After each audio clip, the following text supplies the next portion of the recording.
Hello, this is Dean Phoenix with the final installment of my Final Fantasy X Break HP Limit Stat Maxing Guide. There's a few things left to cover in this episode. Where we picked off last time, we had done the grinds for Magic and HP and Luck, which are the main ones, and then that's pretty much everything finished off. Everybody having the capacity on the grid to get 99,999 HP with max effective stats for everything else, including 230 Luck.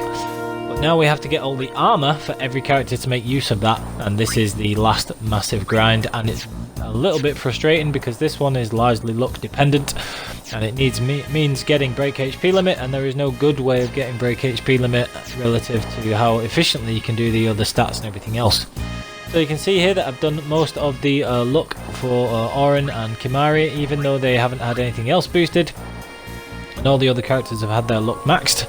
And so now we just come to the process of maxing everything else for everybody apart from Riku. So we want all 6 characters, assuming you're following along and doing that as well.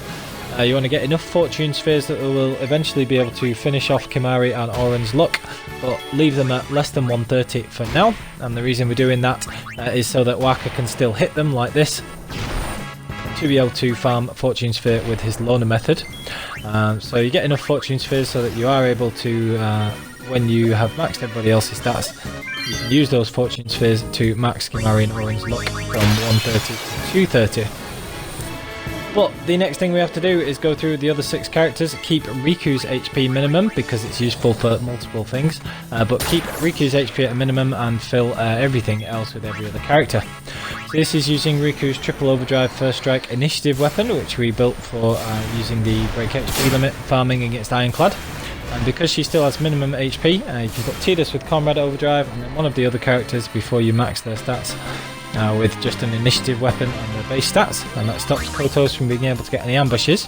Riku can hit him with the extractability of your choice to be able to get 40 of the power, speed or mana spheres from him, and then Tidus will just use a slice and dice, so you don't even have to alternate between Tidus and Waka and hit attack reels every other time. You can just switch your brain off, use the relevant extract with Riku. She will get hit and counterattack, and because of her minimum HP of 360, Tidus will have his overdrive gauge filled because of Comrade and triple overdrive and Caliburg. So that's the very quick way to get the spheres from Kotos, and you literally beat him in 2 turns every time. And then you can need the S levels to go around the grid and actually activate all of these. So you can see here, this is you going through. I'm going to start maxing the other character stats, and every time you run out of S levels, so you get 99 S levels from using the Don Tonbri trick. So here you can see I'm doing Riku and Kimahri for their S leveling. So all I have to do is just use the same triple overdrive first strike initiative weapon for Riku, just because it lets her get the first hit. She will take the damage from Karma, and because of her extremely low HP, what the mechanics behind overdrive to AP mean that you can get 99 S levels with any character, and they don't even need the perfect overdrive farming weapons. So you can see here that's just a triple AP overdrive to AP weapon for Lulu and Kimahri, so I didn't even have to put the triple overdrive on there. There's no need to farm any more winning formulas, and you can even do that with a double AP or double overdrive weapon with overdrive to AP as well, because of how low Riku's health is. So you repeatedly do Kotos and Don Tonbri to get the levels and the spheres that you need, and then complete all of the grid for everybody. So this is with everybody apart from Riku with their max stats. Riku still has quite a lot of the grid to go around, but we want to keep her at low HP for now still. And then everybody else at max HP. Now at max HP, max stats, 230 luck and everything else. Now at the minute, Kimahri and Auron still have just about 130 luck each, but that's absolutely fine because the next enemy that we're going to be repeatedly facing is Dark Yojimbo, because we need to actually get the armours to make use of this. So the ultimate armours that we want for this setup to be able to use 99k HP and have the perfect armour is Break HP Limit with Ribbon, Auto-Haste and Auto-Regen. Now basically what we're going to be wanting to get is Break HP Limit and Ribbon armor with 2 free slots, so we can customize the Auto-Regen and Auto-Haste, which is very easy. But getting the Break HP Limit and the Ribbon is not.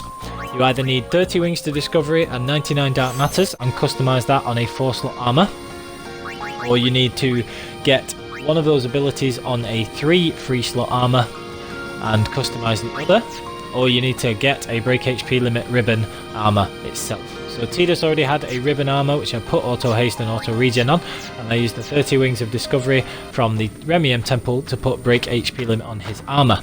Waka, for now, should already have his break HP limit, Auto-Haste, Auto-Regen Deathproof armor, and whilst that's not perfect, it's easily good enough to be farming Dark Yojimbo, which is what we're going to be doing to get these ribbon armors. And then, as you may have just saw there, Auron has an Auto Potion, Defense plus 20%, Auto-Haste, and Auto Protect armor, which will allow him to assist in farming Dark Yojimbo as well. Now, Dark Yojimbo, this is an extremely frustrating part of the grind, and I've always been reasonably lucky, but this time in this playthrough I got horrendously unlucky in some of the order that I got the armors. I'll go over that in just a minute, but the idea is to get rid of all of your potions and high potions so that the character with the Auto Potion, Auto Protect, Auto Haste, Defense plus 20 armor is only using X potions, and make sure you have a bunch of those as well. And then we're just going to farm Dark Yojimbo with Quick Hit. Now, if he uses the Daigoro attack there, the dog, against Waka, it will petrify him, and the same against Auron. So you need to use either a Suna or a Soft or Remedy on them if they get petrified before Yojimbo's next attack. And if Dark Yojimbo uses Kozuka, that inflicts full break, so instead you'll want to take a turn to use Dispel. But it's pretty much just spamming Quick Hit, and you're going to repeatedly beat him 4 times, not 5, so do not go into the green room for the optional 3rd encounter, because what you want to be doing is just beating him 4 times and then resetting the encounters against him by either exiting the cave or by going to the Blitzball menu and then cancelling out and coming back and fighting Dark Yojimbo again. So it's literally fight him 4 times, get 4 armor drops, and each time you overkill him you'll get 2 Dark Matters as the common drop, or 2 Master Spheres as the rare drop. So this is another quick point. You will get some Master Spheres here, so you leave yourself a few Fortune Spheres short of maxing your last character's luck, because if you're farming Dark Yojimbo you'll get some Master Spheres and you can use those to activate the last character's luck nodes as well, so that'll save you a little bit of time. But as you can see here, you beat Dark Yojimbo, and then he has the potential to drop several things which are quite useful. So as well as dropping 2 Dark Matters, which we will eventually get to 99 Dark Matters and be able to customize a ribbon armor for one of the characters, he also has the potential to drop either break HP limit armor with 3 free slots, a ribbon armor with 3 free slots, which is extremely rare, but you can get them. Or he can drop a break HP limit and ribbon armor with 2 free slots. Now there's a bunch of other stuff that he can drop that isn't useful. He can drop a load of break HP limit weapons, which whilst they sound great, break damage limit weapons, beg your pardon, aren't that useful. The only weapons I really keep from him is if he drops a break damage limit with another ability and 2 free slots. Keep those ones because they can be useful against the Dark Mage's Sisters, and we'll come to that in a subsequent video. But basically the break damage limit weapons aren't much crack. We don't need those because we have the Celestials. Anything that he drops with curse proof on the armor is a waste of a slot and is extremely frustrating, but he drops curse proof quite a lot. So you'll get things like break HP limit curse proof with 3 slots, which is no good. He'll also very occasionally drop a break HP limit ribbon and 1 free slot instead of 2, which again is very frustrating. So it all depends on how lucky you get with his drops. So you're just going to repeatedly farm him and hopefully get the things you need. So I used the 30 Wings from Discovery from the Remiem Temple to make Tidus's break HP limit armor. There is a slightly higher percentage chance of getting an armor for the person who got the last hit on Yojimbo. So there's a slightly higher chance that you'll get more break HP limit ribbon armors for Waka, Tidus or Auron, because they'll be the ones striking the final hit. But it's so random and there are so many combinations of armors and things you get that it's mostly down to random chance, and that's not a big concern. So what you want is to be getting these. So you can see you're just fighting repeatedly, and then like I say, make sure that you miss the optional 3rd encounter, so you only ever fight him 4 times and then you can reset the encounters. And you want to be getting break HP limit and ribbon on a character's armor with 2 free slots, and there's just so much random variation. I was horrendously unlucky. Every time you get 99 Dark Matters, you also want to be customizing a ribbon And so if Dark Yojimbo doesn't drop you a break HP limit ribbon 2 free slots for a character, but he drops a break HP limit with 3 free slots, then when you get to 99 Dark Matters, you can customize the ribbon onto that break HP limit armor, so that is then break HP limit ribbon and 2 free slots. But in the time that I was farming him up to get to 99 Dark Matters, for example, I didn't get any break HP limit 3 slot armors. So I just got either useless things, or I got a break HP limit ribbon 2 free slot armor for Tidus, even when he wasn't the one hitting the last blow. So I even got that when it was Waka or Orin hitting the last blow. And so you have no control over the order that you do things. So that's very difficult.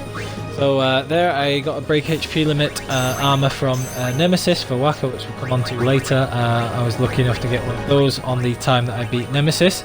And then I customized ribbon onto that when I got the first 99 Dark Matters. So every time you get to 99 Dark Matters, you customize ribbon onto an armor, and then if necessary you'll have to add the break HP limit onto it later.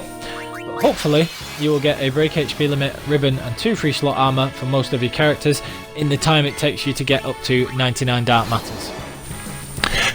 Now, if you are unlucky like I was and you don't get all those armors from Yojimbo, for example, I didn't get a single break HP limit armor for Kimari that didn't have curse proof on it as well, and I didn't get a single ribbon armor for him at all.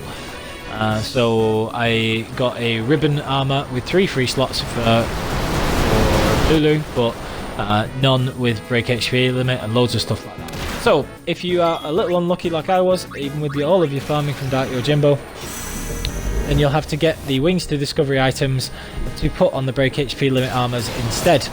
The easiest way to do that is because Riku has low HP. You can see there that she used her first strike initiative weapon again, hits Shinryu, which is this underwater enemy, and then with Comrade Overdrive mode that fills Tidus and Waka's overdrive gauges, and that means that they are able to use attack reels and Blitz-Haste to take off his 2 million HP. Very much like the method for beating Ironclad, except you can't use Yuna, so we're using the attack reels Blitz-Haste method instead. That will get you 2 Wings to Discovery as the common drop for beating Shinryu, which is not too bad. If you have lots and lots of money, as you see there I had 11 million gil, so I actually used quite a lot of bribing for Malbras as well. You can bribe Malbras in the arena for the nominal amount is 540,000 gil. But you can actually make them go away for as little as 270,000, and it's a slightly better ratio of items to money. So you bribe them with 270 to 300,000 gil, and then just repeatedly bribe them 1 gil until they go away. And that will get you anywhere from 1 to 3 Wings to Discovery. So it's very expensive to get Wings of Discovery this way, Wings to Discovery this way. But it is an option if you have a lot of money, because there's not a lot you're going to be using them for other than this. So that's about 270k for 2 Wings to Discovery on average from the regular Malbras. You can get them slightly quicker by bribing the greater Malbras from Inside Sin, but their bribe is 640,000 gil for 4 Wings to Discovery, so you'll sometimes get 3 or 4, so occasionally 5. So it can work out a lot more expensive this way. The ratio of gil to Wings to Discovery is not as good with the greater Malbras. But those are the 3 best ways of getting. Those are the 3 ways of getting Wings to Discovery. So depending on how much money you've got, you can use that. Now, if whilst you are farming Dark Yojimbo, instead of using all quick hits and you use 1 or 2 mugs on Dark Yojimbo every time, his common steal is stamina tonics. So if you look at my video about getting 3.5 million gil, that shows you how to use stamina tonics that you get from the Besaid capturing to turn them into easy money by customizing in Kilika. So if you mug from Dark Yojimbo, then you can also use the stamina tonics you get from him to convert them into money in Kilika and have more money to bribe like this as well. And then you can bribe some extra Wings to Discovery. So this is how you would get the Wings to Discovery to put on any ribbon armors that you either customize each time you get 99 Dark Matters farming Dark Yojimbo, or on any ribbon armors with 3 free slots that Dark Yojimbo drops. So obviously they don't have break HP limit, and you'd have to customize those on. So after that very lengthy process, you can finally get your break HP limit armors. Now another thing you can do is you can fight Nemesis, and the video is actually just frozen here, but never mind. Basically, when you're fighting Nemesis, he is the best source of level 4 key spheres, so make sure that you mug level 4 key spheres from Nemesis instead of bribing them from Chimera Brains when you're finally going around the grid and finishing off the last bits and clearing the last level 4 key spheres. If you spend a bit of time in the Calmlands or any area repeatedly using your Yojimbo and paying him 1100 gil per fight, it will gradually increase Yojimbo's compatibility, and you'll have a reasonable chance of getting Zanmato against Nemesis. So if you want to do that, you can try and Zanmato Nemesis for about well, depending on how much you want, either 65,000 gil or 300,000 gil or whatever, and try and get break HP limit with 3 free slots from him. But again, it's not a great chance of getting it for the character that you actually want, and it's all dependent on what Dark Yojimbo ends up dropping. So that is all fun and games as well. But trust me, it will, if you are a completionist, all be worth it eventually. And so after 10 or 12 or 11 hours of grinding Dark Yojimbo and Nemesis and Shinryu and everything else, I was finally able to get the Auto-Haste, Auto-Haste ribbon, break HP limit and Auto-Regen armors for every character. And if you saw the game clock there, that was 102 hours and 55, which is for a 99k absolutely perfect stat playthrough with all 7 characters and all perfect armors with the break HP limit extremely quick, as I'm hopefully you'll be able to appreciate from seeing any times that it's taken anyone else to do that. It normally runs to at least about 140 to 150 hours. So I was very pleased with how quickly I was able to do it, and if I was luckier with Dark Yojimbo, then we would have got it even sooner. But hopefully you had better luck with him than I did, and you're able to have followed that guide all the way through to the end of this and have those perfect break HP limit stats. And if you did, then thank you very much for following it through. So to recap, we have gone through everything. We have cleared away all the grid. We have 99,000 HP, 230 plus luck with all characters, which is the effective max, 60 evasion to allow us to dodge Dark Ixion's counters, and then 255 in all the other stats with 250 agility, and accuracy doesn't matter, so that is effective max stats. You can fill the rest of the nodes with accuracy or evasion spheres if you want, because those are the ones that will increase the your own Aeon stats a little further. And then we're ready to fight all of the Dark Aeons and then be ready for penance at the end of it. So I hope you enjoyed the stat maxing guide. I've really enjoyed playing Final Fantasy X again. Please leave a like and subscribe, it helps my channel, and I hope that you have enjoyed the videos and found them useful. So thank you very much, and I hope you enjoyed this fantastic game, and I'll see you next time for my other videos, and enjoy Final Fantasy X. Thank you.